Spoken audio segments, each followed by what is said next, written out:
Inducción, Sistema de Gestión de Seguridad y Salud en el Trabajo e ISO 45001 versión 2018 Casal Asociados. Dentro del Sistema de Gestión de Seguridad y Salud en el Trabajo hay dos normas principales a las cuales nos debemos regir.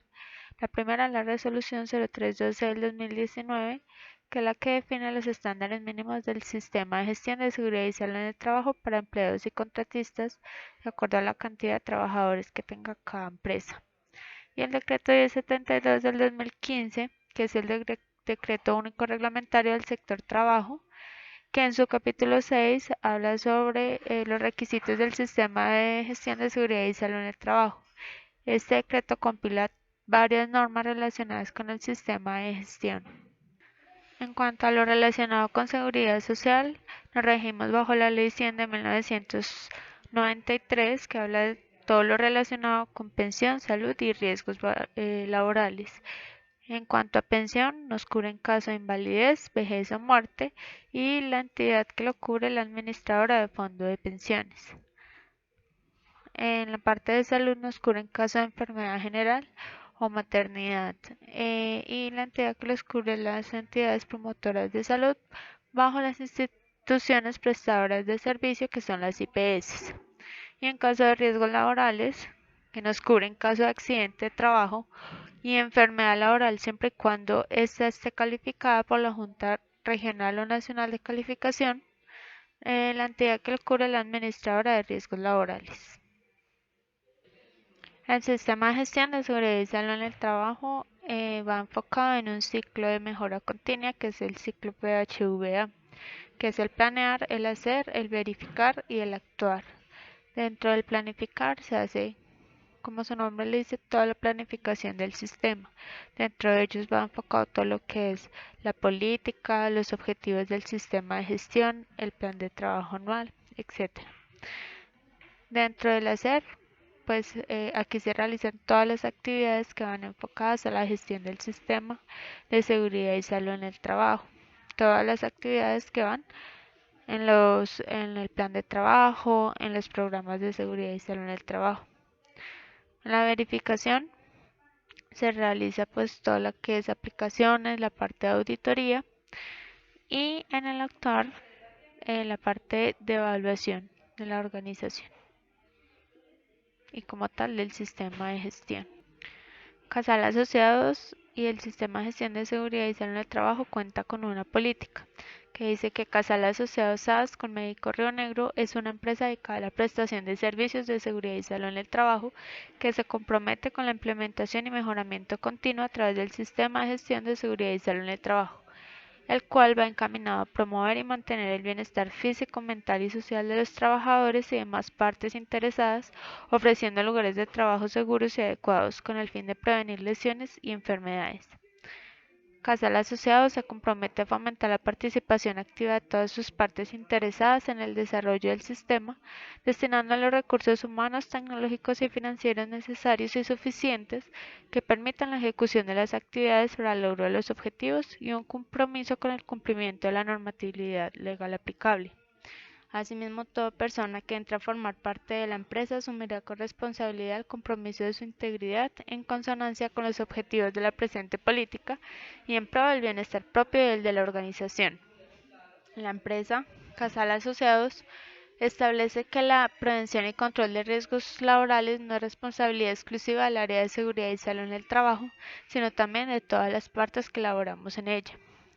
Es importante saber que estas políticas se encuentran publicadas en las carteleras principales del, del cuarto piso, del segundo piso y del área administrativa.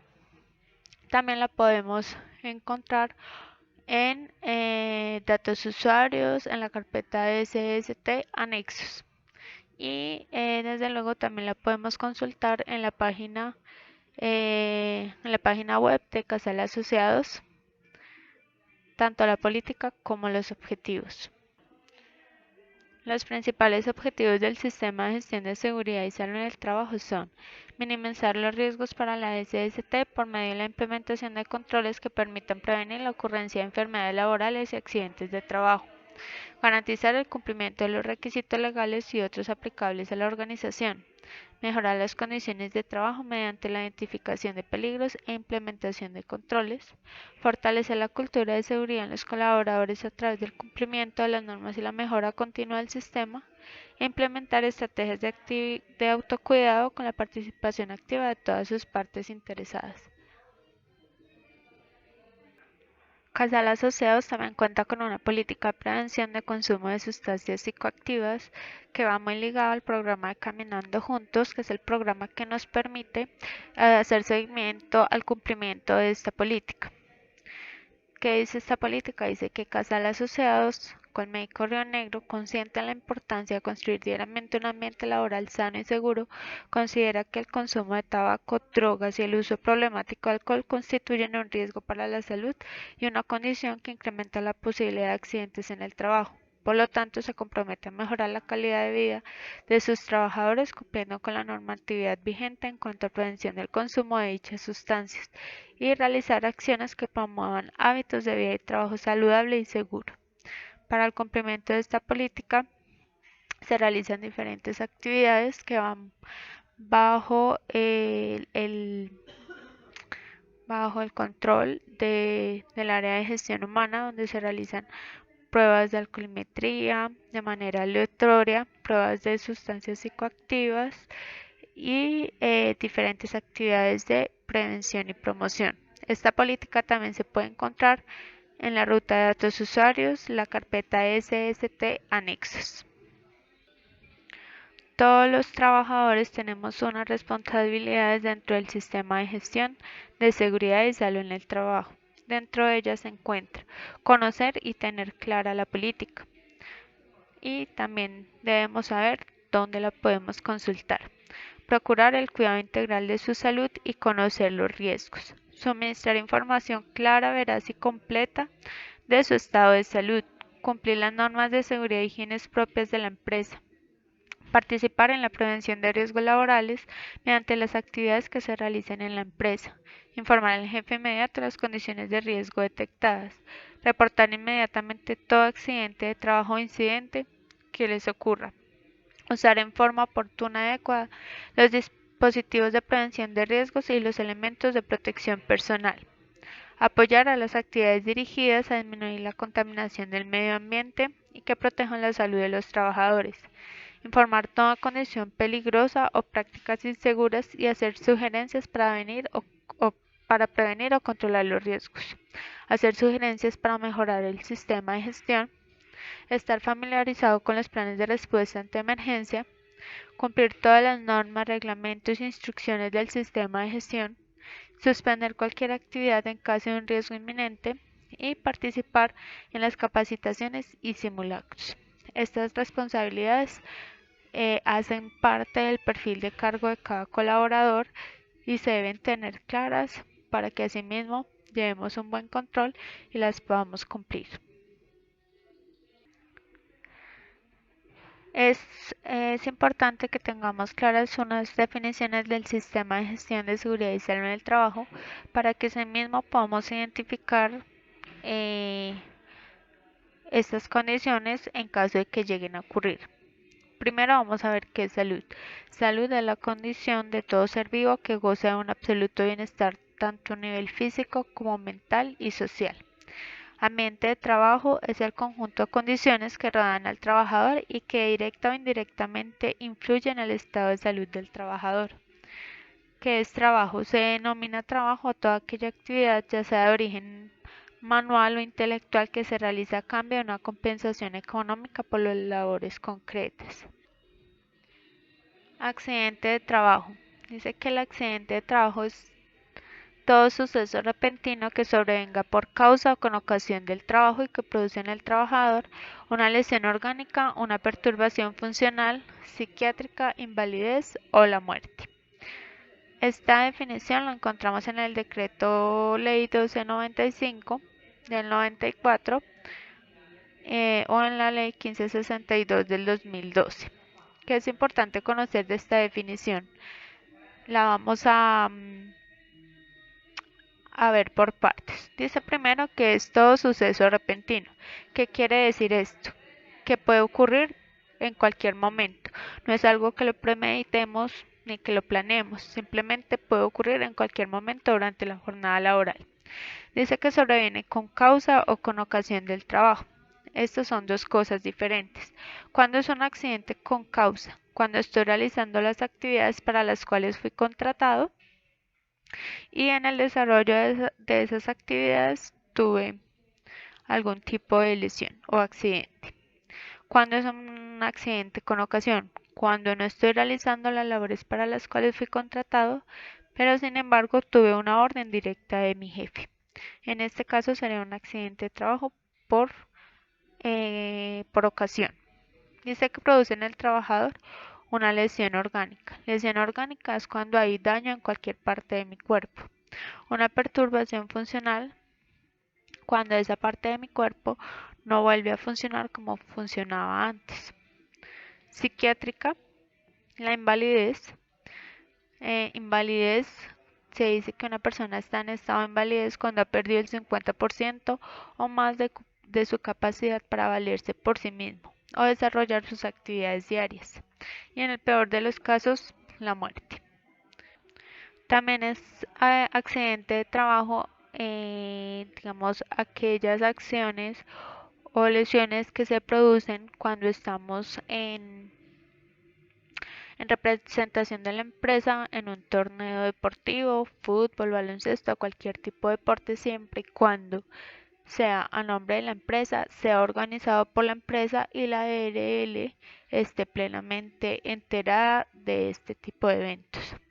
También en cualquier evento cultural o social que sea organizado directamente por la empresa y que la ARL tenga pleno conocimiento. O también es accidente de trabajo, aquello que se dé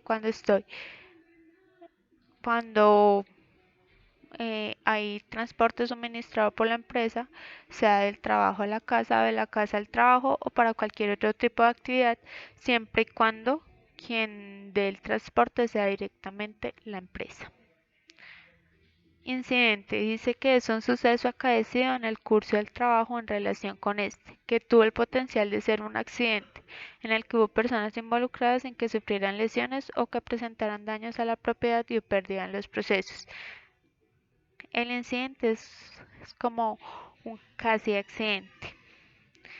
En este caso, en el incidente no se genera ningún tipo de lesión, pero si no lo reportamos, más adelante se puede materializar y convertirse en un accidente. Entonces está claro que el accidente de trabajo hay lesión, mientras que en el incidente no lo hay. Y por último tenemos enfermedad laboral.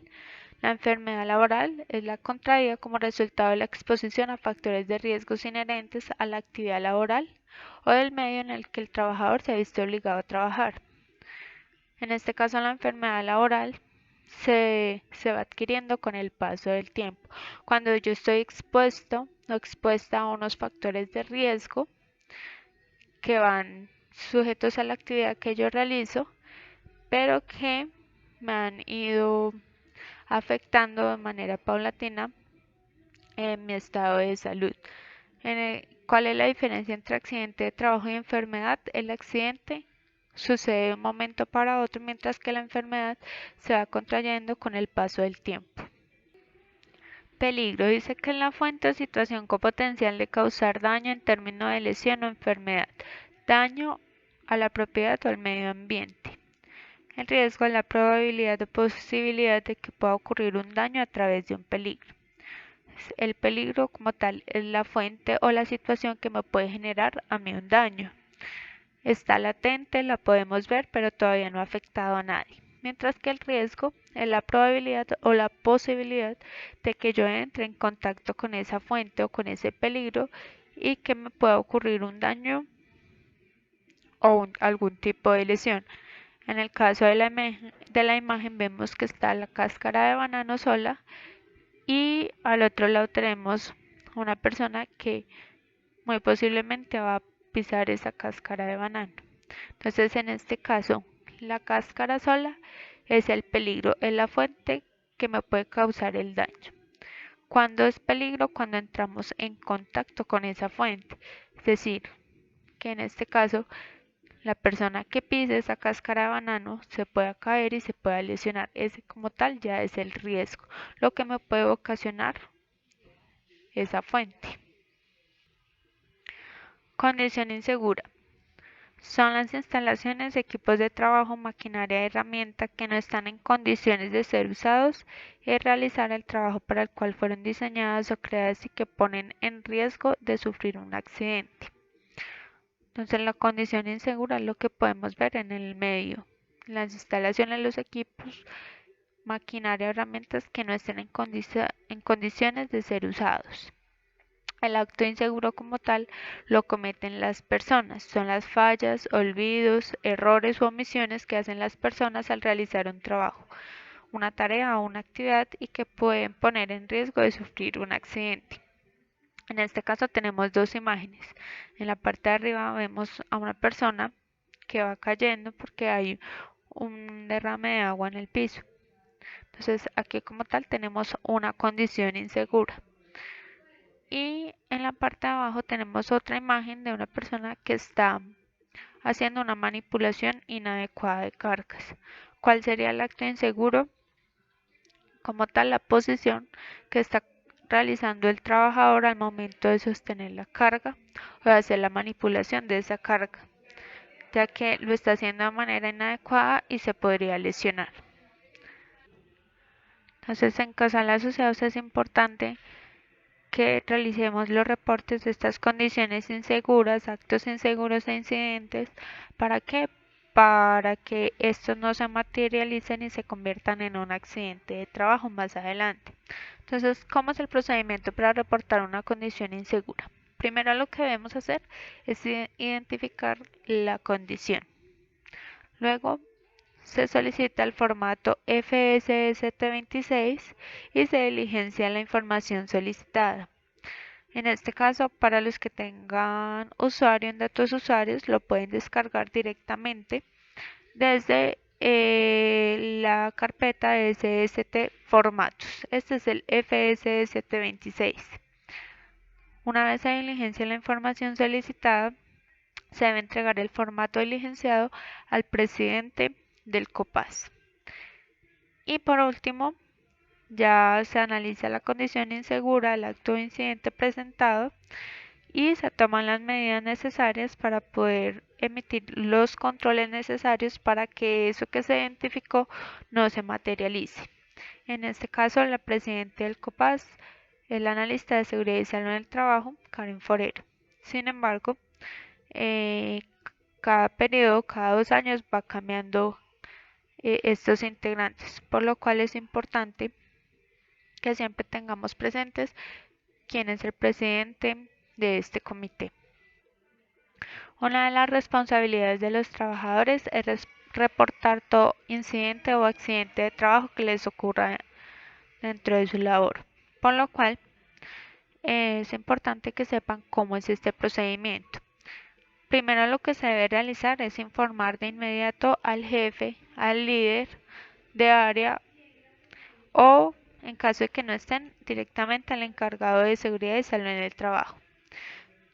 Después, el jefe inmediato informará al área de SST para realizar el reporte por la línea telefónica de la ARL. La ARL a la cual estamos afiliados es SURA.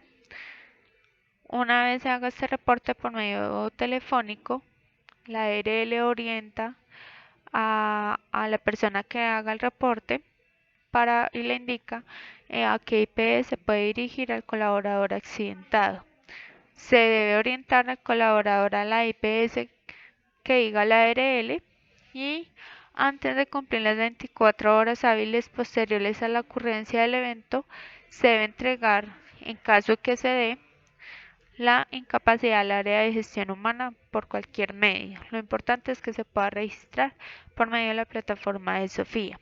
Una vez termine esa incapacidad y se retorne nuevamente al trabajo, es importante que el trabajador eh, ayude con la investigación del accidente con la versión del accidente para poder identificar las causas que generaron este y que así de esta manera este no se vuelva a repetir. Dentro del sistema de gestión de seguridad y salud en el trabajo se cuenta con unos programas que van encaminados a la gestión de actividades que puedan prevenir la ocurrencia de accidentes y enfermedades laborales. ¿Cuáles son los programas con los que contamos? Está el programa de medicina preventiva, de seguridad industrial, de riesgo psicosocial, riesgo químico, conservación visual, riesgo cardiovascular y riesgo público. Estos programas están a cargo del analista de seguridad y salud en el trabajo y anualmente se van desarrollando una serie de actividades que nos ayudan a prevenir enfermedades y accidentes de trabajo de acuerdo a los tipos de riesgo a los que se encuentren expuestos los trabajadores. En el caso del programa de medicina preventiva se relacionan todas las actividades enfocadas a la prevención de enfermedades laborales.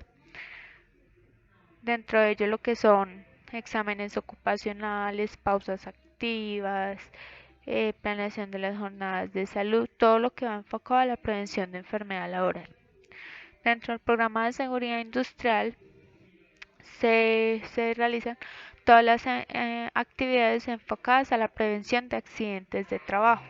Algunas de ellas son inspecciones de identificación de peligros, actualización de las matrices IPVR, está toda la parte, incluida la parte de emergencias, em, todo lo que son inspecciones de elementos de protección personal, de herramientas, aquellas actividades que nos puedan ayudar a controlar y disminuir la accidentalidad dentro de la organización. El de riesgo psicosocial con la nueva normatividad se realiza cada 2 años. Este va muy enfocado a la parte psicosocial del trabajador y se realizan también actividades de manera que se prevenga que este tipo de riesgo salga alto cuando se realicen las baterías de riesgo psicosocial. Adicional tenemos los programas de riesgo químico, que este va muy enfocado a la parte de laboratorio y el área de servicios generales, teniendo en cuenta que son las áreas donde se manejan o se manipulan diferentes tipos de químicos. El programa de conservación visual, que va enfocado, como su nombre, a la prevención de enfermedades a nivel visual. ¿Por qué? Porque dentro de los exámenes de control de ingreso que se han realizado, se ha visto que la mayoría de recomendaciones emitidas por los médicos son por temas visuales, por falta de corrección visual. Por eso es importante hacerle seguimiento. El programa de riesgo cardiovascular, que va pues muy enfocado a todo lo que son enfermedades de riesgo cardiovascular, teniendo en cuenta pues que también hay personas que eh, dentro de las recomendaciones también eh, tienen algunas condiciones de presión arterial, de obesidad, de control de peso. Entonces también es importante realizar este seguimiento. Y el programa de riesgo público, ya que pues por el tipo de actividad que se realiza es eh, digamos que uno de los principales riesgos a los que se puede ver expuesto tanto el personal que está dentro de la organización por la atención al público, como los que están fuera de ella, que son los que realizan las actividades extramurales. Bueno, también se cuenta con los programas de higiene y seguridad industrial, que estos programas van más que todo encaminados a la prevención de enfermedades y accidentes de trabajo. La higiene industrial debe identificar, evaluar y, si es necesario, eliminar todos los agentes biológicos, físicos y químicos que se encuentran dentro de una empresa o industria que pueden ocasionar enfermedades a los trabajadores. Desde el área de seguridad y salud en el trabajo se cuenta con un reglamento de higiene y seguridad industrial.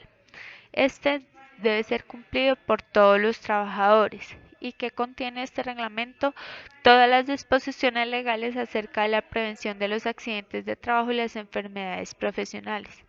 Mediante este reglamento, la empresa adquiere el compromiso de realizar las actividades de seguridad y salud en el trabajo correspondientes al funcionamiento del COPAS, que es el Comité Paritario de Seguridad y Salud en el Trabajo, los programas de medicina preventiva y de trabajo, de higiene y seguridad industrial, estructurando las medidas encaminadas al control en la fuente, en el medio y en los trabajadores.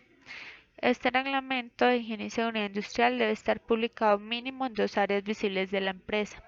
En este caso se encuentra publicado en el segundo piso, en la pared que está junto al consultorio número 4 y en el área administrativa en la cartelera principal que está detrás del área de seguridad y salud en el trabajo.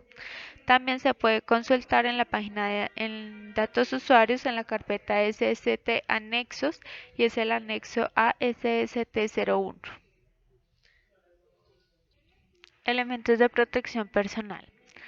Un elemento de protección personal es cualquier equipo o dispositivo destinado para ser utilizado o sujetado por el trabajador para protegerlo de uno o varios riesgos y aumentar su seguridad o su salud en el trabajo. Es importante que tengan en claro que un elemento de protección personal no elimina el riesgo o el peligro. Simplemente lo que hace es generar una barrera de protección para que la lesión sea menos grave. Por eso el elemento de protección es el último control que se debe tener en cuenta dentro de una matriz de peligros. Primero se hace toda la parte de eliminación, sustitución, control de ingeniería o control administrativo antes de asignar un elemento de protección personal. El elemento de protección personal proporciona una barrera entre el riesgo y la persona. Como les decía anteriormente, no elimina el riesgo y disminuye la gravedad de las consecuencias en un accidente. Entonces, teniendo en cuenta que nuestra área es netamente asistencial, es importante que sepamos cuáles son los elementos de protección de acuerdo al área o a la labor que desempeñemos, cuáles son los que debemos utilizar. Para las auxiliares de enfermería, bacteriólogas, deben utilizar lo que son los guantes de vinilo, la bata antifluido, manga larga y con puño cerrado, uniforme antifluido, las gafas de seguridad y el uso del tapabocas. Es importante que las bacteriólogas utilicen todos los elementos, tanto las bacteriólogas como las enfermeras, cuando están realizando el procesamiento de la muestra como tal y durante todo lo que es la toma de muestra. Terapeuta respiratorio es importante que siempre utilice bata antifluido, manga larga con puño cerrado, guantes de vinilo, tapaboca y gafas de seguridad. En caso del personal asistencial, como son médicos especialistas en seguridad y salud del trabajo, fonoaudiólogas, optómetras y psicólogas, deben utilizar la bata en lino manga larga. Esta le permite la protección para riesgo biológico, que aunque no se tiene todo el tiempo contacto como tal con el usuario, sí es importante que tengamos este tipo de protección. Y ya en casos especiales, cuando se requiera, utilizar tapabocas y guantes de vinilo. Para el área de servicios generales se debe utilizar uniforme antifluidos, delantal antifluido, guantes rojos, guantes amarillos y guantes verdes, esto de acuerdo al área que se vaya a hacer aseo y de acuerdo a si es un área crítica o no.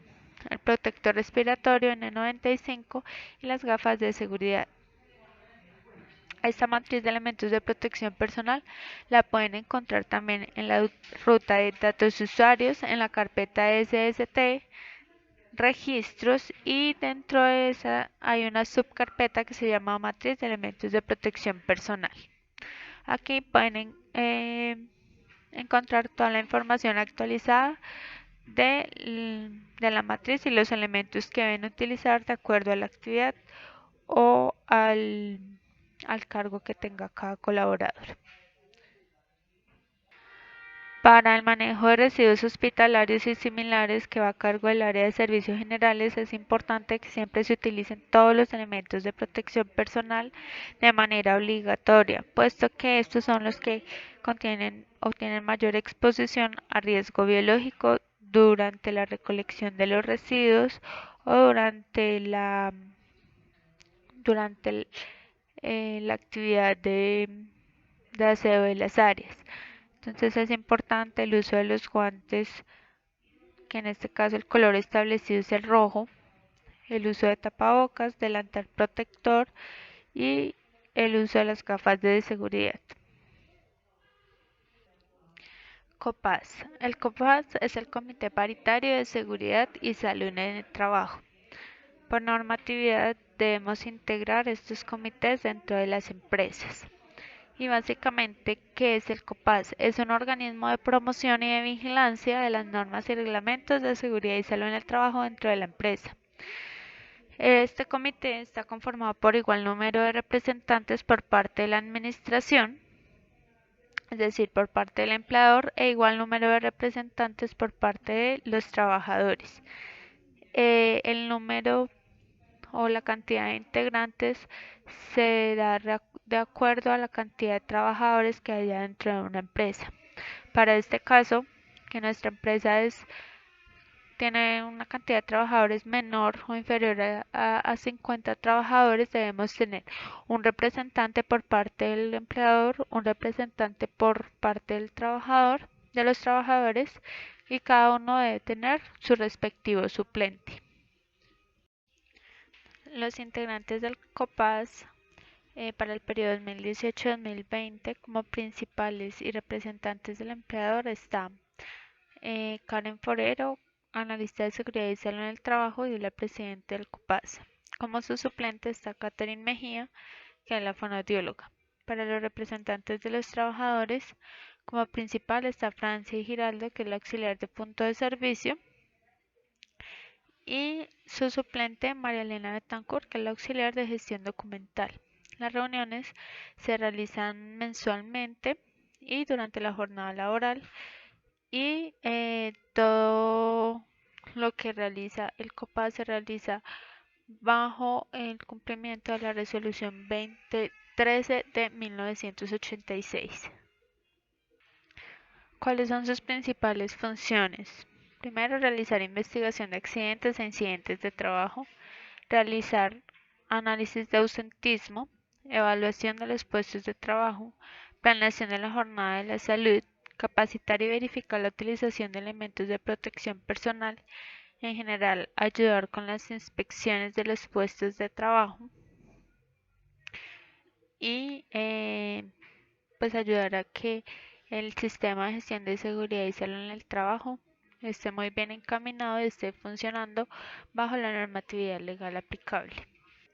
También contamos con el Comité de Convivencia Laboral, que es un grupo de representantes del empleador y de los empleados que ayuda a contribuir con mecanismos alternativos de prevención y solución de las posibles conductas de acoso laboral de los trabajadores al interior de la empresa, así como generar una conciencia colectiva de sana convivencia laboral dentro de la institución con el fin de promover el trabajo en condiciones dignas y justas, la armonía, un buen ambiente ocupacional para todos los trabajadores, protegiendo su intimidad, honra y libertad.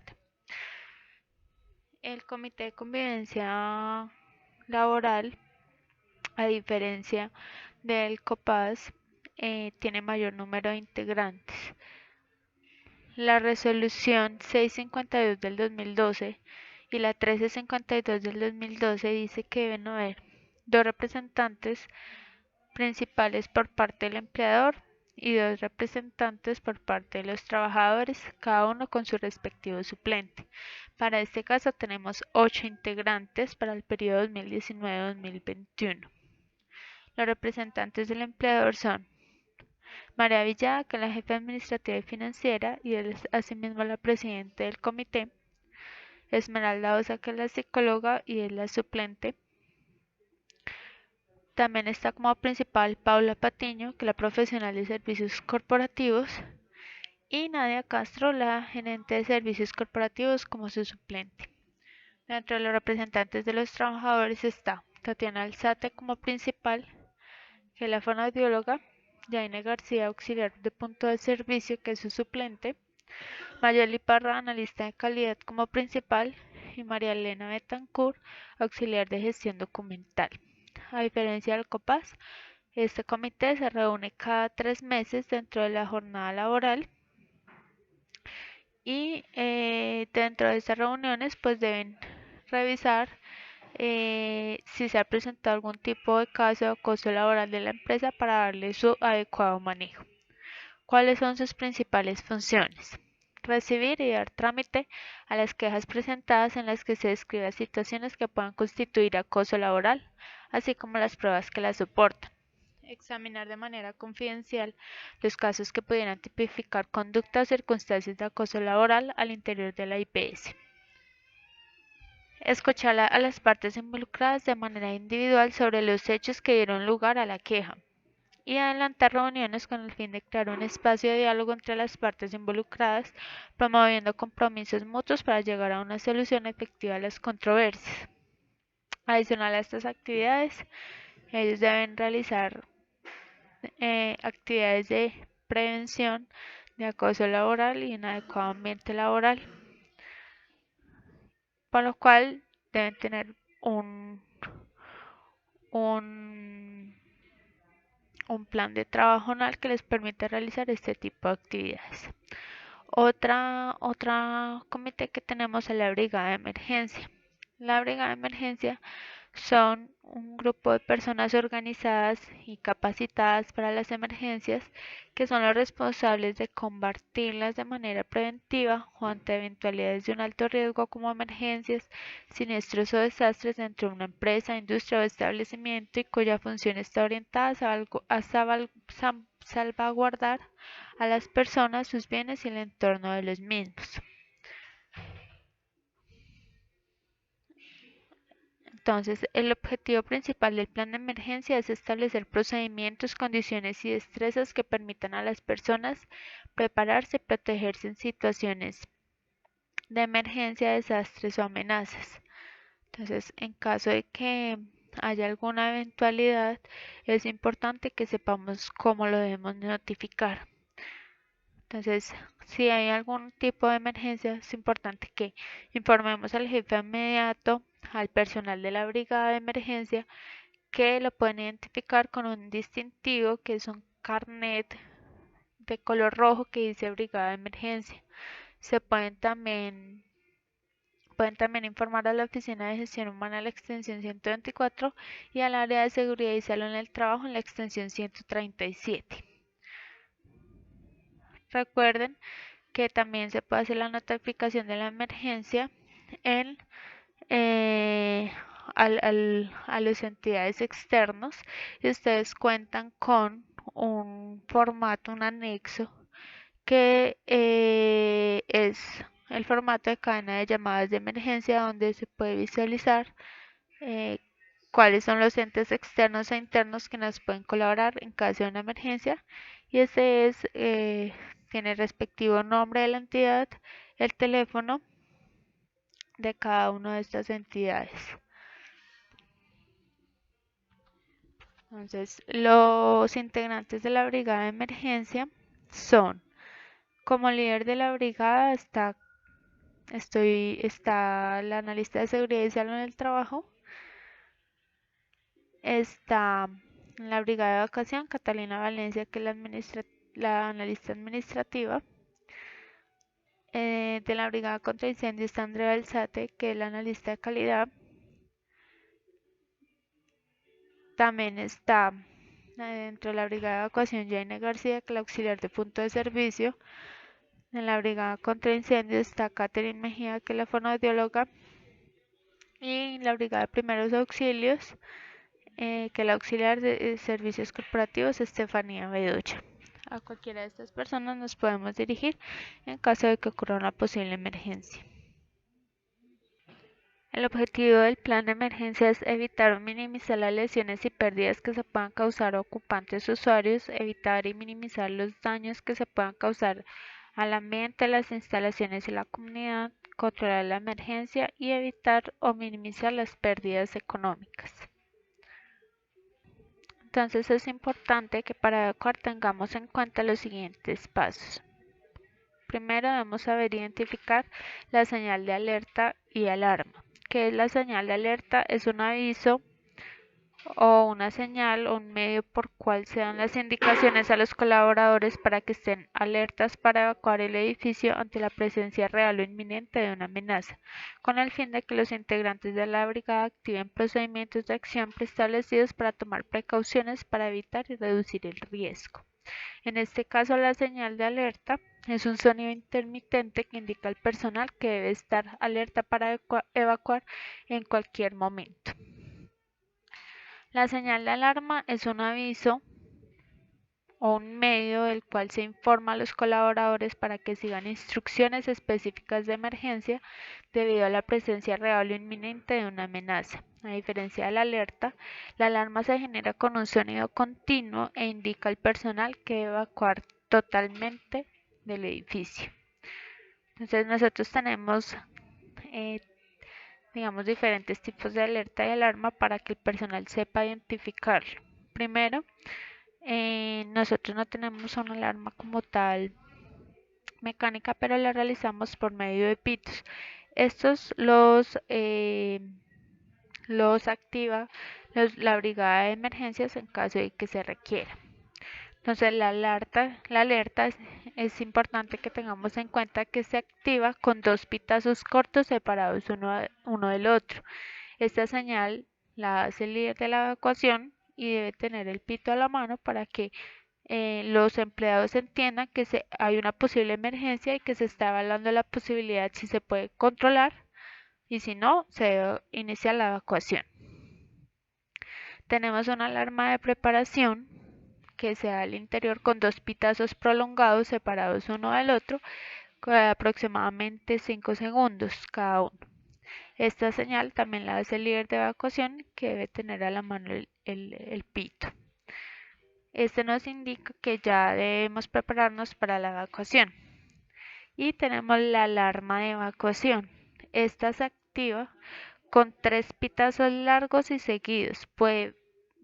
Este tipo de alarma transmite al trabajador que es urgente y que debemos iniciar inmediatamente la evacuación hacia el punto de encuentro, puesto que la amenaza no se pudo controlar. Entonces, es importante que en caso de una evacuación tengamos en cuenta los siguientes pasos. Primero, identificar la ruta segura de la salida de evacuación. Verifique que las rutas de evacuación estén señalizadas y bien iluminadas. Siempre lleve consigo documentos de identidad y los elementos necesarios. Diríjase al punto de encuentro. Tenga cuidado con las escaleras y o rampas. Sin pasamanos y mantenga siempre la calma. Es importante tener en cuenta que los niños, los adultos mayores, las mujeres embarazadas y el personal con condición de discapacidad deben permanecer con un responsable y tienen prioridad al momento de la evacuación. Una vez inicie el desplazamiento, no se puede volver por ningún motivo. En el punto de encuentro deben seguir juntos. En el punto de encuentro se debe verificar que las personas que salieron no se encuentren lesionadas o alteradas. Y por último, reingresar pausadamente. Una vez la brigada de emergencia haya verificado las áreas y esté seguro de que se pueden reingresar nuevamente a las instalaciones, se debe reingresar pausadamente y verificar que las personas que salieron con usted reingresaron con usted. Entonces es importante saber ubicar el punto de encuentro en caso de una evacuación. Para nuestro caso, el punto de encuentro queda sobre la salida principal, diagonal al semáforo o al teléfono que se encuentra a la salida. Allí está señalizado ese punto de encuentro y es el área donde nos debemos encontrar en caso de una amenaza o una amenaza inminente o real. El procedimiento de emergencia cuenta con unos PON, que son unos planes operativos normalizados de acuerdo a las amenazas que se identifiquen en las instalaciones o cerca de las áreas de trabajo. Entonces es importante que sepamos qué hacer en caso de que se lleguen a materializar este tipo de amenazas. Entonces, en caso de incendio, lo primero que debemos hacer es conservar la calma, identificar la fuente de incendio, si es el caso de emitir la alarma de que algo está sucediendo. Si sabemos utilizar, hacemos uso del extintor, obedece a las indicaciones del personal capacitado, en este caso de la brigada de emergencia. Si puede ayudar, ayude y si no, retírese y diríjase hacia el punto de encuentro. Por ningún motivo se debe utilizar los elevadores. Si hay mucho humo, humedezca un trapo y cubra la nariz y boca. Y si el humo es muy denso, arrástrese por el suelo y diríjase hacia el punto de encuentro. En caso de un sismo y terremoto, conserve siempre la calma. Elimine si hay alguna fuente de incendio. Retírese siempre de ventanas, objetos que puedan caer. Por ningún motivo utilizar los elevadores. Ubíquese en zonas de seguridad y localice la ruta de evacuación. En caso de ataque terrorista o amenaza de bomba, resguárdese en los lugares seguros. Evite salir corriendo sin indicaciones. No se enfrente al atacante, especialmente si se encuentra armado. No utilice los elevadores. No toque nada en el área ni utilice dispositivos que emitan señales como radios o celulares, ya que éste lo puede activar. Localiza las rutas de evacuación. En caso de falla estructural, informa a la brigada de emergencia. Evite el pánico o salir corriendo sin indicación. Espera que se evalúe la falla en la estructura. Espere que le den las indicaciones de evacuar del edificio o si puede seguir trabajando en él. No utilice los elevadores. En caso de derrame de sustancias peligrosas, hacer uso del kit de emergencia ubicado en cada área. Demarque y señalice el lugar. Use el equipo de protección adecuado. Actúe rápidamente con agentes absorbentes como carbón activado o en el caso de nuestros kits de derrames, que es la carnaza. Y desinfecte completamente y retire por último la señalización. Caso de accidente eléctrico, corte el flujo de la corriente y desenergice áreas de riesgo eléctrico. Bajo ningún concepto toque directamente a la víctima.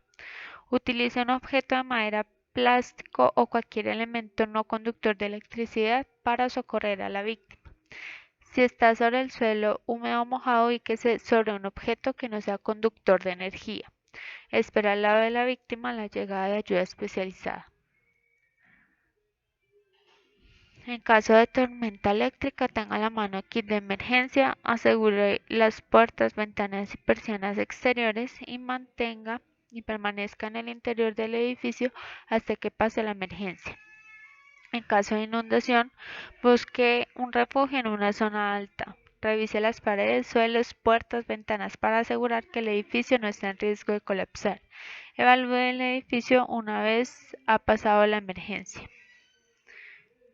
En caso de fuga de gas, cierre la llave general del paso de gas, contacte con su compañía de gas. Si comprueba que hay una fuga, avise a la brigada de emergencia para dar aviso a los bomberos. Retire toda fuente de ignición, ventile el edificio abriendo puertas y ventanas y espere las indicaciones para la evacuación.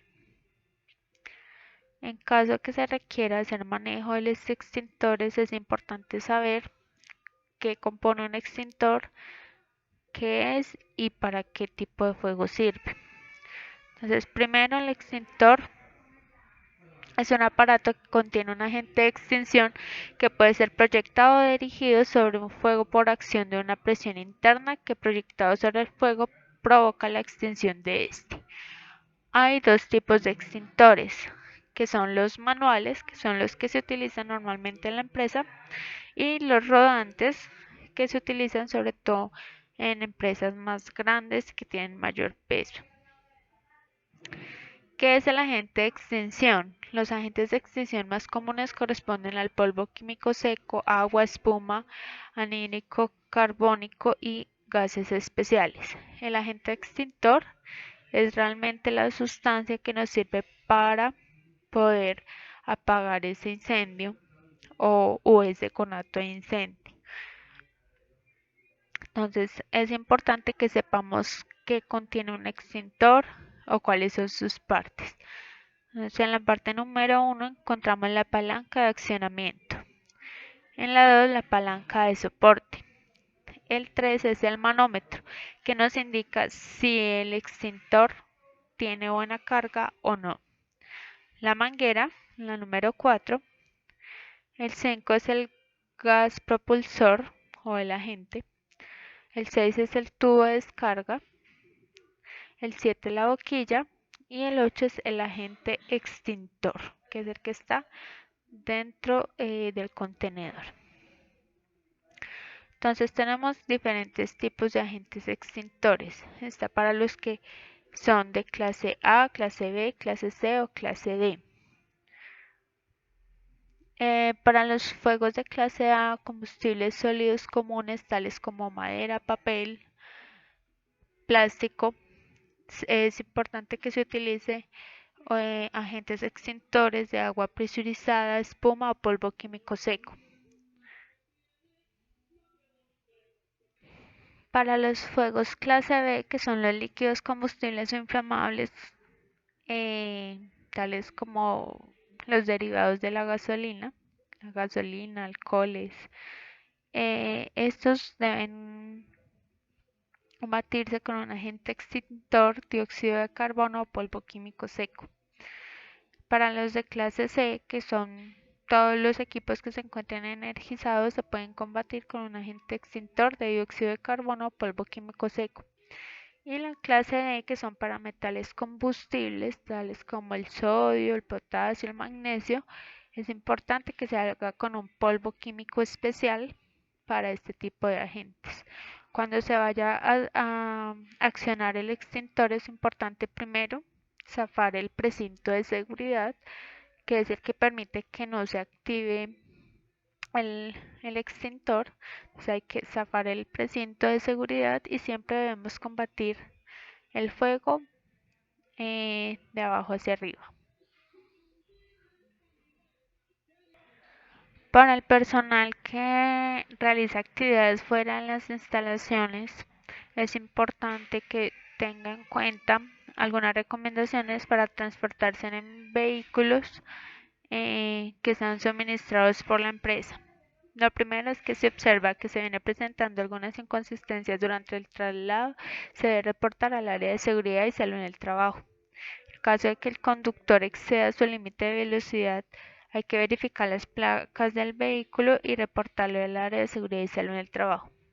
Si el conductor del vehículo en el que usted se encuentra se pasa el semáforo en rojo, por favor, inmediatamente reportarlo. Recuerde que al reportar la condición lo hacemos por medio del formato FSST26. Y por último, no bajar de los vehículos que se encuentren en movimiento por el lado que dé hacia la calzada. Siempre esperar a que el vehículo se detenga completamente. Al transcurrir por zonas de alto flujo vehicular, se deben seguir las siguientes recomendaciones. Primero, nunca cruce la calle por una curva ni cerca de ella. Tampoco lo haga en zonas donde no pueda ver bien si viene un vehículo. Por muy solitario que sea el camino, busque siempre un sitio con visibilidad. Pare, mire, escuche y cruce. Transite por aceras y deténgase antes de cruzar la calle. Observe siempre derecha izquierda, izquierda derecha y evite tratar de ganarle el paso a los vehículos, a los motociclistas o a los ciclistas. Será muy tarde al comprobar que el vehículo es más rápido que usted. Al cruzar la calle, camine, no corra. Hágalo con precaución. Cruce las calles únicamente cuando el semáforo peatonal esté en verde. Evite ser atropellado, nunca se interponga con obstáculo para detener un vehículo que huye. Mejor anote las placas y repórtelo al área de seguridad y salud en el trabajo. Dentro del programa de riesgo cardiovascular es importante tener en cuenta algunos consejos para cuidar el corazón. Primero, comer de manera equilibrada y saludable. Hacer deporte diariamente. Controlar el estrés. Cuarto, cuidar tu nivel de glucosa en sangre. Quinto, controlar tu tensión arterial. Sexto, comprobar el índice de masa corporal. Séptimo, revisar el nivel de colesterol. Octavo, dejar de fumar. Noveno, consulte los antecedentes familiares. Décimo, consulte a su médico o al farmacéutico para informarte. Dentro del programa de medicina preventiva es importante tener en cuenta la ejecución de las pausas activas, de manera que podamos romper la rutina y generar un ambiente de bienestar en el trabajo. ¿Qué es una pausa activa? Son breves descansos durante la jornada laboral que sirven para recuperar energía, mejorar el desempeño y la eficiencia en el trabajo a través de diferentes técnicas y ejercicios que ayudan a reducir la fatiga laboral, los trastornos a nivel osteomuscular y ayudan a prevenir el estrés. ¿Cuáles son los efectos en el cuerpo? Mejoran el rendimiento físico y mental, disminuyen la tensión, disminuyen el riesgo de que aparezcan enfermedades laborales y mejoran las relaciones interpersonales. Los principales objetivos de las pausas activas son mejorar la productividad, el rendimiento y las condiciones de trabajo. Disminuir las incapacidades por traumas musculoesqueléticos. Disminuir las incapacidades por accidente de trabajo, por ende el ausentismo laboral y los altos costos para la institución. Propiciar un espacio para evitar la monotonía de la tarea. ¿Qué es importante tener en cuenta? Entonces, que la pausa activa dure entre 5 a 10 minutos. Disponer el cuerpo para la labor. Elegir la zona del cuerpo que queremos relajar. Siempre hay que recordar tener una adecuada higiene postural, siempre piernas semiflexionadas, la espalda erguida y el abdomen contraído, puesto que realizar unas pausas activas inadecuadas también nos puede generar enfermedades o molestias. No debe exigir dolor. Hacer la respiración lenta y profunda. Y en este caso, que el trabajo es un poco más administrativo, lo ideal es realizar una pausa activa en horas de la mañana y pausas activas en horas de la tarde. Los ejercicios se realizan en el puesto de trabajo, con la ropa del trabajo, pues se trata de una gimnasia de poco tiempo, que las pausas activas duran máximo 5 minutos. La esencia fisiológica de la gimnasia laboral en el trabajo está fundamentada en el fenómeno que demuestra que el reposo no siempre es la mejor forma de descanso. Es importante que nos pongamos activos durante la jornada laboral para poder minimizar riesgos de contraer alguna enfermedad a nivel osteomuscular. Entonces podemos clasificar las pausas activas de acuerdo pues a, a las diferentes partes del cuerpo. En la cabeza podemos iniciar con cuello y tronco, miembros superiores, lo que son hombros, brazos, codo, muñeca y mano, y miembros inferiores que es cadera, pierna, rodilla, tobillo y pie. Dentro de Casal Asociados es importante evidencia la participación de todo el personal en la ejecución de las pausas activas. Por este motivo, nosotros tenemos un formato en la ruta datos usuarios en la carpeta SST formatos, es el FSST24 evidencia de pausas activas. Lo ideal es que mes a mes nosotros participemos en estas pausas activas y enviemos la evidencia los primeros 5 días de cada mes al área de seguridad y salud en el trabajo para que se pueda realizar la estadística de participación por áreas. ¿Qué debemos realizar? Debemos descargar el formato, siempre poner nombre, el área a la que pertenecemos y el mes en que vamos a hacer la pausa activa. Lo ideal es que diligenciemos en una X la hora en que hacemos en la mañana la pausa activa y la hora que la hacemos en la tarde y siempre ponemos la respectiva firma por cada día que realizamos la pausa activa. Al final hay un compromiso donde todo lo debemos diligenciar, donde dice que el trabajador, el colaborador de tal área se compromete con la ejecución de las pausas activas y disponer del tiempo para que éstas se realicen con el fin de crear una cultura de autocuidado. Como le decía, esta la diligenciamos mes a mes y la enviamos al área de seguridad y salud en el trabajo vía correo electrónico. Reglas básicas de seguridad y salud en el trabajo. Es importante que nosotros tengamos en cuenta algunas reglas básicas que debemos eh, acatar durante nuestra ejecución o durante nuestra labor para evitar accidentes, enfermedades laborales, incidentes que nos puedan suceder en el trabajo. ¿Cuáles son algunas de estas reglas? Primero, mantener escaleras, pasillos, zonas de tránsito y salidas de emergencia despejados y libres de obstáculos.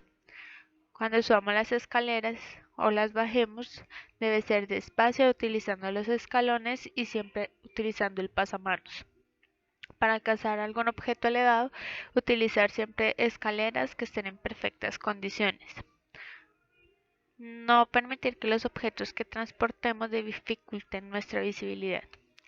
En zonas donde se estén realizando actividades de mantenimiento o obras, respetar la zona de trabajo que esté señalizada. No manipular cargas excesivas. Si tienes que manipular alguna carga, hazlo de acuerdo al procedimiento establecido. Solo el personal autorizado puede manipular cuadros eléctricos. Los aparatos eléctricos que se utilicen deben estar en perfecto estado. Desenchufar los aparatos tirando de la clavija. Y no debemos sobrecargar los enchufes ni someter los cables a presión. Debemos siempre mantener limpio y ordenado nuestro puesto de trabajo. No dejar materiales alrededor de los escritorios. Debemos colocarlo en un lugar seguro donde no estorben. Mantener siempre los objetos ubicados en donde corresponden. Cualquier objeto mal ubicado puede ocasionar algún tipo de accidente. Guardar ordenadamente los materiales y herramientas. No dejarlos en lugares inseguros. Utilizar los elementos de protección personal que la empresa dispone para su uso. Si observas alguna deficiencia en él, ponlo enseguida en conocimiento al jefe inmediato del área de seguridad y salud del trabajo. Mantener el elemento de protección personal en perfecto estado de conservación y cuando esté deteriorado, pedir que sea cambiado por otro. Utilizar los equipos y herramientas de trabajo solo para los fines específicos. Inspeccionarlos periódicamente. Los equipos y herramientas defectuosas deben de ser retirados de su uso. Cuando no se utilice equipos y herramientas de trabajo, dejarlos en los lugares que no puedan producir accidentes. Evitar fumar, beber y comer cualquier alimento en el sitio de trabajo. No guardar alimentos en las neveras ni en los equipos de refrigeración de sustancias contaminadas o químicos. Maneje todo usuario como potencialmente infectado. Las normas universales deben aplicarse con todos los usuarios, independientemente del diagnóstico, por lo que se hace innecesaria la clasificación específica de sangre y otros líquidos corporales. Lávese cuidadosamente las manos antes y después de cada procedimiento e igualmente si se tiene contacto con material patógeno. Utilice en forma sistemática guantes plásticos o de látex en procedimientos que conlleven manipulación de elementos biológicos o cuando maneje instrumental o equipo contaminado en la atención del paciente. Utilice un par de guantes por paciente. Absténgase de tocar con las manos enguantadas algunas partes del cuerpo y de manipular objetos diferentes a los requeridos.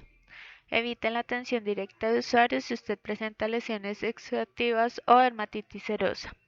Emplee mascarillas y protectores oculares durante procedimientos que puedan generar salpicaduras o goticas, aerosoles de sangre u otros líquidos corporales. Consejos sobre una buena higiene postural. ¿Qué es la higiene postural? Es un conjunto de normas, consejos y actitudes posturales, tanto estéticas como dinámicas, encaminadas a mantener una alineación de todo el cuerpo con el fin de evitar posibles lesiones a nivel osteomuscular. Es importante que mantengamos una buena higiene postural dentro del trabajo y que reportemos cualquier condición insegura a la que estemos expuestos que nos pueda generar posibles afectaciones a nivel osteomuscular. Es importante que el borde superior del monitor esté siempre a nivel de los ojos o debajo de él. El retorno a los dispositivos de entrada estén siempre próximos al teclado. Las piernas y los muslos estén a un nivel de 90 grados o un poco más. Que la holgura entre el borde del asiento y las rodillas. La cabeza, el cuello debe estar en posición recta y hombros relajados. Los antebrazos y brazos deben de estar a 90 grados o un poco más. Los antebrazos, muñecas y manos siempre deben de estar en línea recta. Los codos pegados al cuerpo, los muslos y espalda a 90 grados o un poco más.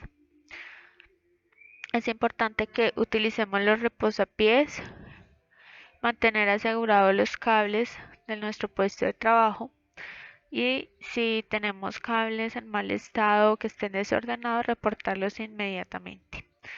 Cambiar de posición sedentaria a bípeda una vez cada hora como mínimo durante un minuto. Utilizar la diadema telefónica para las áreas que apliquen si las tareas involucran uso de teléfono del más del 70% de la jornada laboral. Ubicar siempre los elementos de mayor uso entre el alcance más próximo a los brazos. Ajustar la silla, la altura de la silla a la altura de la mesa de trabajo, de manera que la superficie en la que se encuentra el teclado coincida de la altura en los codos a 90 grados de flexión y con los hombros relajados. Debemos ajustar el respaldo de la silla periódicamente de modo que se adapte a la parte media e inferior de la espalda. Como parte del programa de riesgo químico se tiene contemplado lo que es el sistema globalmente armonizado. Esto para las áreas donde hay mayor manipulación y manejo de químicos como son las áreas de laboratorio y el área de servicios generales. Dentro del sistema globalmente armonizado, en estas áreas se cuentan con unas tarjetas que se llaman fichas SGA.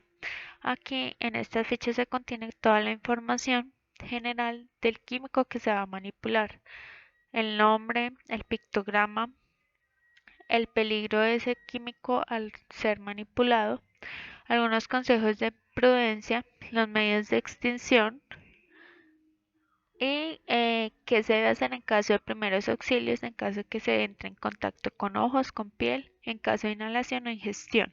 Al final de la ficha tenemos lo que es la información del fabricante, números de teléfonos, direcciones, para que en caso de una emergencia grave podamos contactarnos directamente con ellos para saber cómo se debe manipular o cómo se debe hacer la intervención con esa sustancia química.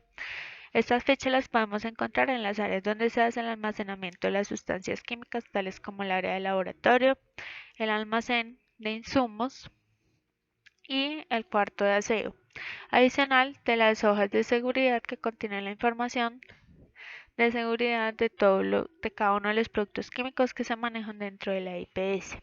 Esas hojas de seguridad contienen los 16 pasos para saber qué hacer en caso de que se presente una posible emergencia con cualquiera de esos químicos.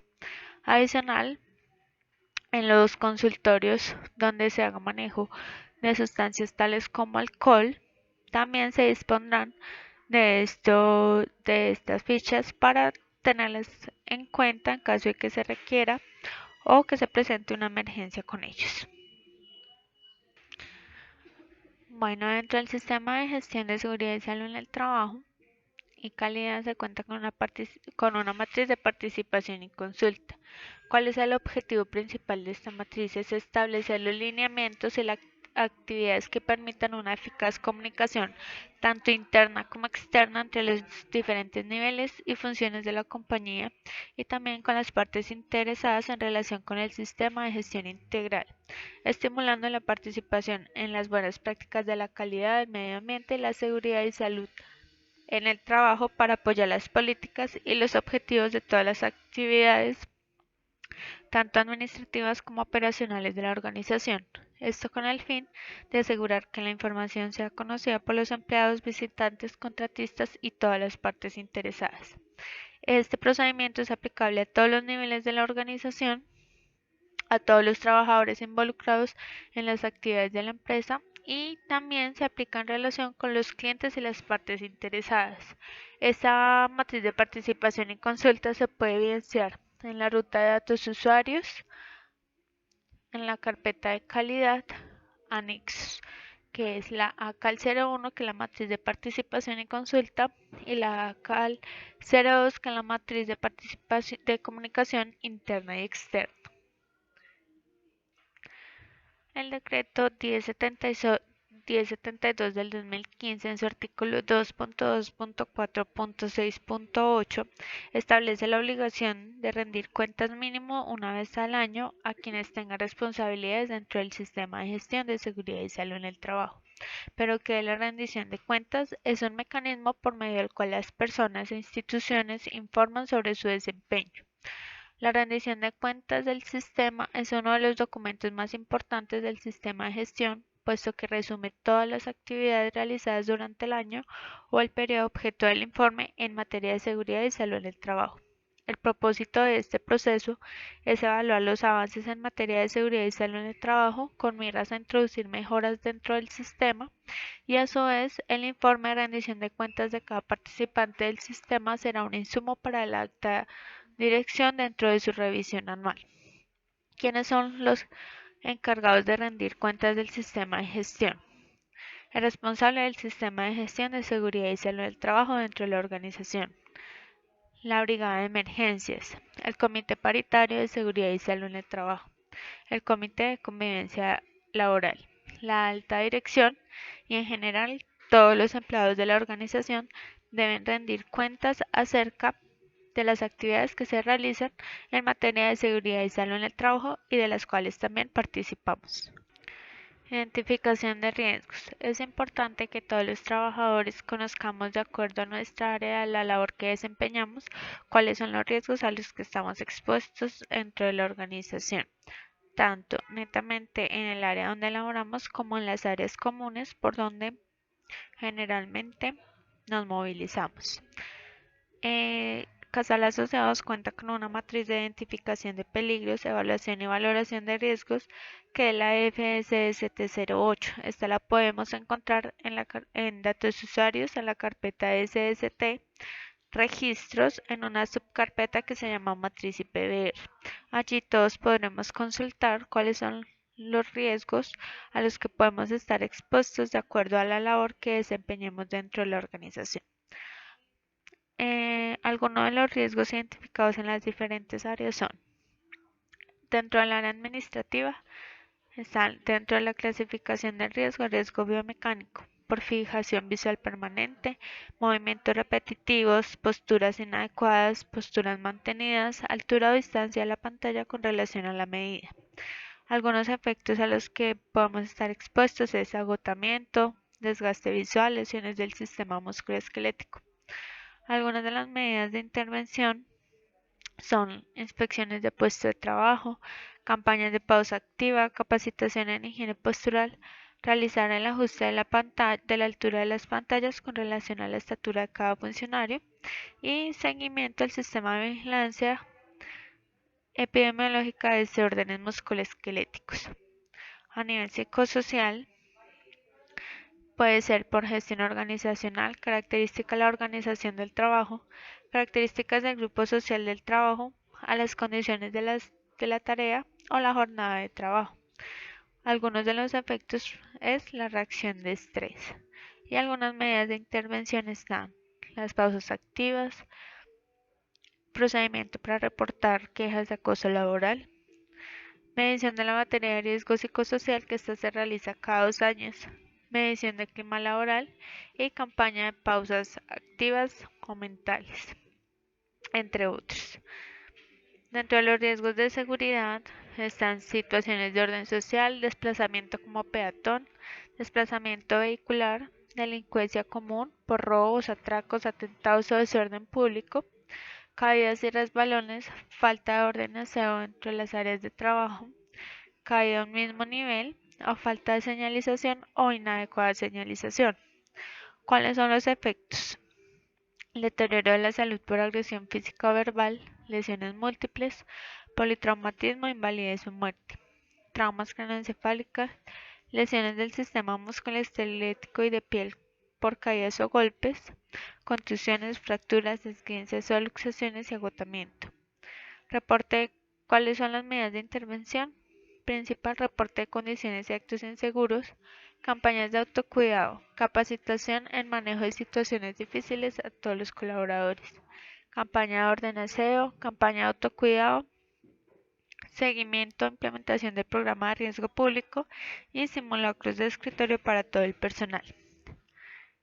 Fenómenos naturales que puede ser por sismos, terremotos, inundación, precipitaciones como lluvias, granizadas o heladas, El efecto general son pérdidas humanas y físicas por desastres naturales. Las medidas de intervención son inducción y reinducción en emergencias, implementos de respuesta ante emergencia real o inminente tales como botiquines, extintores y camillas, sensibilización en preparación y respuesta ante emergencias y simulacros de evacuación. Para los riesgos identificados en el área de atención al usuario son muy similares a los de la administrativa, teniendo en cuenta que también hacen este tipo de labores, solo que con mayor exposición al público. Entonces también tenemos dentro de la clasificación del riesgo lo que son riesgos biomecánicos, psicosocial, de seguridad y fenómenos naturales, entre otros. Dentro del biomecánico encontramos lo que es fijación visual permanente, movimiento repetitivo, posturas inadecuadas, mantenidas, altura y distancia de pantalla con relación a la medida del trabajador. En el psicosocial está la gestión organizacional, características de la organización del trabajo, características del grupo social de trabajo, las condiciones de la tarea y la jornada de trabajo. Dentro de los riesgos de seguridad por situaciones de orden social, desplazamientos como peatón, desplazamiento vehicular, delincuencia común como robos, atracos, atentados o desorden público, caídas y resbalones, falta de orden y aseo, cabeza a un mismo nivel y falta de señalización o inadecuada señalización. Y dentro de los fenómenos naturales, que son sismos, terremotos, inundación, precipitaciones por lluvias granizadas heladas. Para el riesgo biomecánico, las medidas de intervención son iguales a las del área administrativa. Dentro de ellos está lo que son inspecciones de puesto de trabajo, las campañas de pausa activa, campañas de higiene postural, los ajustes de las pantallas con relación a la estatura del funcionario y el seguimiento e implementación del sistema de vigilancia epidemiológica para desórdenes musculoesqueléticos.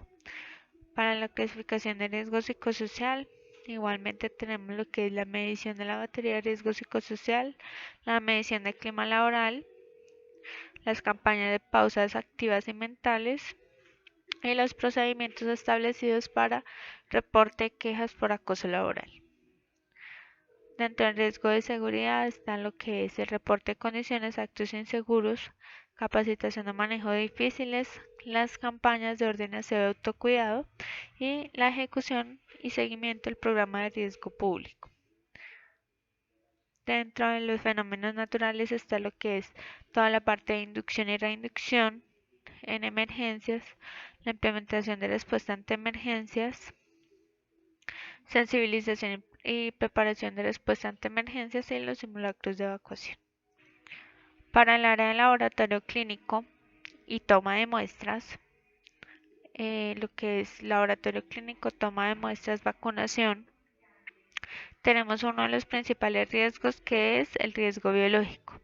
Este se puede dar por pinchazos por agujas contaminadas, microorganismos tales como bacterias, parásitos, hongos y virus, proyección de partículas, contacto con fluidos corporales de los pacientes, manipulación y disposición final de los elementos cortapunzantes contaminados. ¿Cuáles son los efectos a esta exposición de este riesgo? Que son enfermedades infectocontagiosas tales como VIH, hepatitis B, hepatitis C, entre otros, infecciones o infectaciones agudas o crónicas. ¿Cuáles son las medidas de intervención? Entonces, para el colaborador, utilizar los elementos de protección personal de acuerdo a la matriz de elementos establecida por la empresa. Cumplir con el manual de bioseguridad y realizar un buen descarte de los residuos biológicos. Por parte de Colmédico, suministrar los elementos de protección personal, realizar las inspecciones de seguridad de acuerdo al cronograma, implementación del sistema de vigilancia para riesgo biológico, capacitación en el manual de bioseguridad de todo el personal asistencial y capacitación específica en riesgo biológico. En esta área de laboratorio también contamos con otra clasificación de riesgo importante que es el riesgo químico por manipulación, almacenamiento, manejo de sustancias sólidas o líquidas inflamables o sustancias químicas en general. ¿Cuáles son los efectos que podemos tener con la exposición de este riesgo? Lesiones agudas, pulmonares y en piel, intoxicaciones agudas o crónicas, irritación de las vías respiratorias o cefalea. ¿Cuáles son las medidas de intervención? Hacer uso de los elementos de protección personal para manipulación de químicos, realizar un buen descarte de residuos, ejecutar y hacer seguimiento al programa de manejo de sustancias químicas, la implementación del sistema globalmente armonizado, capacitación de manejo de químicos y sistema globalmente armonizado y suministro e inspección del kit de derrames. En riesgo de seguridad tenemos lo que es proyección de partículas, situaciones de orden social, desplazamiento como peatón, delincuencia común, robos, atracos, atentados, caídas y resbalones, falta de orden y aseo, caídas a un mismo nivel, falta de señalización o señalización inadecuada. Aquí dentro de las medidas de intervención tenemos todo lo que es reporte de condiciones y actos inseguros, capacitación en manejo de situaciones difíciles, informar riesgos previos a realizar la actividad extramural, programa de riesgo público o simulacro de escritorio. En el área de vacunación contamos con unos riesgos muy similares a los del área de laboratorio y toma de muestras, pero también es importante saber que un riesgo principal es el biomecánico, teniendo en cuenta de las posturas que deben realizar las auxiliares de enfermería al realizar la toma de la muestra o de la vacuna. Dentro de ella está posturas inadecuadas por riesgo biomecánico, posturas forzadas, altura o distancia de la pantalla con relación a la medida, que puede generar agotamiento, mayor desgaste o lesiones del sistema musculoesquelético. Aquí dentro de las medidas de intervención también tenemos todo lo que es la ejecución de las pausas activas, utilización de los elementos ergonómicos que da la empresa en cada puesto de trabajo, evaluación de los puestos de trabajo, realizar el ajuste de la altura de las pantallas con relación a la altura del funcionario y ejecutar y desarrollar el sistema de vigilancia para desórdenes musculoesqueléticos. También tenemos el riesgo biológico que aunque está con una evaluación menor a la del laboratorio toma de muestras, es importante que sepamos que también tenemos este tipo de exposición en esta área. Igualmente por pinchazo de agujas, microorganismos, proyección de partículas, contacto con fluido corporal del paciente, manipulación o disposición final de elementos cortapulsantes contaminados. Y los riesgos de seguridad igualmente por riesgo público, delincuencia común, robos, atracos, atentados, por riesgo locativo, caídas y resbalones, falta de orden y aseo, caídas a un mismo nivel, falta de señalización o señalización inadecuada. En el área de toma de muestras igualmente tenemos la clasificación de los riesgos, como lo es dentro de los prioritarios lo que es el biomecánico, el biológico y los riesgos de seguridad. En el biomecánico está igualmente por posturas inadecuadas, forzadas o altura de la distancia de la pantalla con relación a la medida. Esto puede causar agotamiento, mayor desgaste, lesión del sistema musculoesquelético. Las medidas de intervención están la ejecución de las pausas activas, utilizar el descansapiés, el pad mouse, hacer la evaluación de los puestos de trabajo, realizar el ajuste de las pantallas de acuerdo con relación a la estatura del funcionario y ejecutar y desarrollar el sistema de vigilancia para desórdenes musculoesqueléticos. Al igual que en los anteriores, el riesgo biológico por pinchazos con agujas contaminadas, microorganismos como bacterias, parásitos, hongos o virus, proyección de partículas, contacto con fluidos corporales de pacientes, manipulación y disposición final de elementos cortopunzantes. Y en cuanto a la parte de riesgo de seguridad por proyección de partículas, situación de orden social, desplazamiento como peatón y delincuencia común, que está todo contenido dentro de riesgo público y dentro de riesgo locativo lo que son caídas y resbalones, falta de orden y aseo, caídas a un mismo nivel, falta de señalización o señalización inadecuada. Para el personal de servicios generales también tienen una gran exposición muy similares a los del laboratorio, pero dentro de ellos también está incluido el riesgo biomecánico por posturas inadecuadas, esfuerzos, los movimientos repetitivos y la manipulación de cargas que realizan durante la ejecución de la tarea, que puede ocasionar agotamiento, mayor desgaste o lesiones al nivel del sistema musculoesquelético. Para ello se tiene también la participación en las campañas de pausas activas con todo el personal, capacitación de autocuidado y capacitación de higiene postural. Dentro de la clasificación de riesgo biológico, teniendo en cuenta el tipo de actividad que realizan, están expuestos a lo que son microorganismos tales como bacterias, virus, hongos, parásitos, proyección de partículas, contacto también con fluido corporal de los pacientes, manipulación y disposición final de elementos cortopunzantes contaminados. Para estos efectos se pueden generar enfermedades infectocontagiosas como VIH, hepatitis B, hepatitis C, entre otras. Las medidas de intervención es utilización de elementos de protección personal, cumplir con el manual de bioseguridad y realizar un buen descarte de residuos, capacitación en riesgo biológico, sensibilización continua en autocuidado y ellos también están incluidas dentro del sistema de vigilancia para riesgo biológico. También hay una clasificación que es el riesgo químico por la manipulación y almacenamiento de sustancias químicas que son utilizadas para la labor, en este caso para la limpieza y desinfección de áreas. Dentro de ellos, los efectos están lesiones agudas, pulmonares y en la piel, intoxicaciones agudas o crónicas e irritación de las vías respiratorias.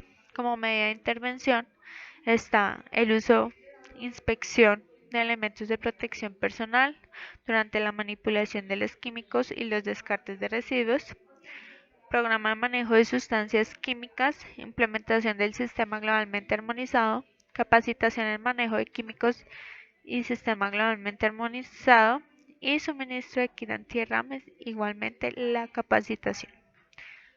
Y al igual que las demás áreas, en riesgo de seguridad por proyección de partículas, situaciones de orden social, desplazamiento como peatón, delincuencia común, caídas y resbalones, falta de orden aseo, caídas al mismo nivel y falta de señalización o señalización inadecuada.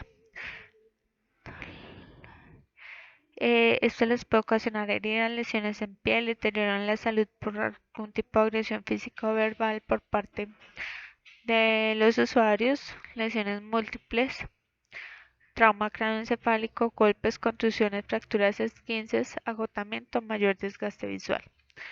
Para este caso, ellos también pueden realizar el reporte de condiciones y actos inseguras, capacitación en manejo de difíciles, programa de riesgo público, mantenimiento en las instalaciones de infraestructura, campañas de ordenación y participar de los simulacros de escritorio.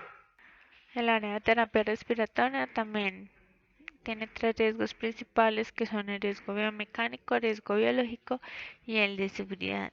Dentro del biomecánico, teniendo en cuenta que la mayor parte del tiempo se encuentra en posición sedente y debe realizar posturas inadecuadas o posturas forzadas, mantenidas, y también la altura y distancia de la pantalla con relación a la medida del trabajador, que puede causar agotamiento, mayor desgaste, lesión del sistema musculoesquelético. Las medidas de intervención también están muy enfocadas a realizar pausas activas, utilizar los elementos de apoyo ergonómicos como el descansapiés, el pad mouse, las bases para nivelar la pantalla del computador, la evaluación de los puestos de trabajo, realizar el ajuste en la altura de las pantallas con relación a la estatura del funcionario y ejecutar y desarrollar el sistema de vigilancia epidemiológico para desórdenes osteomusculares.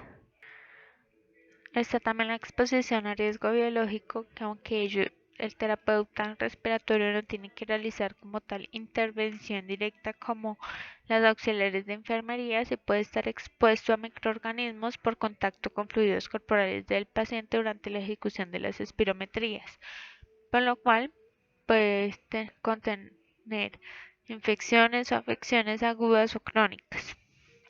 Para ello también se tiene el uso de elementos de protección personal, también debe cumplir con el manual de bioseguridad y el buen descarte de los residuos.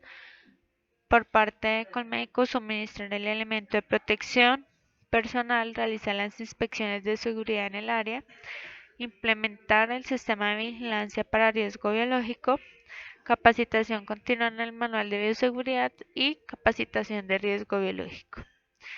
Y dentro de la parte de riesgo de seguridad, igual tenemos lo que es exposición por riesgo público y riesgo locativo, que puede generar lesiones, esguinces, golpes, contusiones, fracturas, desgaste visual, deterioro de la salud por la agresión física verbal por parte de los usuarios. Y las medidas de intervención es el reporte de condiciones y actos inseguros, autocuidado, capacitación a manejo de situaciones difíciles, programa de riesgo público y participación en los simulacros de evacuación. Finalmente, para las áreas de medicina, para los médicos de eso, fonoaudiología, optometría y psicología, también se cuenta con una serie de riesgos, dentro del cual predomina el riesgo biomecánico por posturas inadecuadas, forzadas, mantenidas, altura y distancia de pantalla con relación a la medida, teniendo en cuenta que la mayor parte del tiempo están en posición sedente o sentados, y esto puede generar lesiones al nivel osteomuscular. Las medidas de intervención principales son la realización de pausas activas, utilización de las ayudas ergonómicas como alcanzapiés, pad mouse y las bases para el computador, evaluaciones de puesto de trabajo, realizar el ajuste de la altura de la pantalla con relación a la altura del funcionario y desarrollar y ejecutar el sistema de vigilancia para desórdenes musculoesqueléticos. En cuanto al riesgo biológico, aunque la valoración es un poco más baja que en las otras áreas, igualmente se está expuesto a este tipo de riesgo por contacto directo con el usuario, y se pueden generar bacterias, parásitos, hongos o virus que pueden causar infecciones o afectaciones agudas o crónicas. Es importante que estas áreas también hagan uso de los elementos de protección personal, cumplan con el manual de bioseguridad y realicen un buen descarte de los residuos, al igual que desde Colmédicos suministrar los elementos de protección personal, realizar las inspecciones de seguridad periódicas, implementar y ejecutar el sistema de vigilancia para riesgo biológico y capacitar en manual de bioseguridad y en riesgo biológico. Y para estas áreas también, al igual que las demás, tenemos lo que es el riesgo de seguridad por riesgo público o locativo, que puede generar heridas, lesiones en la piel, golpes, contusiones, fracturas, esguinces, luxaciones, desgaste visual o lesiones del sistema musculoesquelético. Para este caso, se tiene lo que es reporte de condiciones y actos inseguros, campañas de autocuidado, capacitación de manejo de situaciones difíciles, informar riesgos previos a realizar la actividad extramural en el caso que aplique, programa de riesgo público y simulacros de escritorio. Entonces, estos son algunos de los riesgos principales a los que puede estar expuesto cada una de las áreas. Sin embargo, en la matriz IPVR, que la podemos encontrar en la ruta que ya les había asignado, datos de usuarios, carpeta SST, registro, subcarpeta matriz IPVR, podemos encontrar la información más completa y con todos los riesgos a los que estamos expuestos en cada una de las áreas. Encontramos lo que es la clasificación, el tipo, el efecto, las medidas de intervención y como tal la valoración de cada uno de los riesgos, la que nosotros le damos cuando realizamos las inspecciones por cada una de las áreas. Entonces no olviden que la seguridad es un activo muy valioso para la empresa. Es tu seguridad y tu vida prima y debes cuidarla. Conserva las buenas prácticas para evitar accidentes e incidentes de trabajo. Muchas gracias por su participación, por su atención prestada.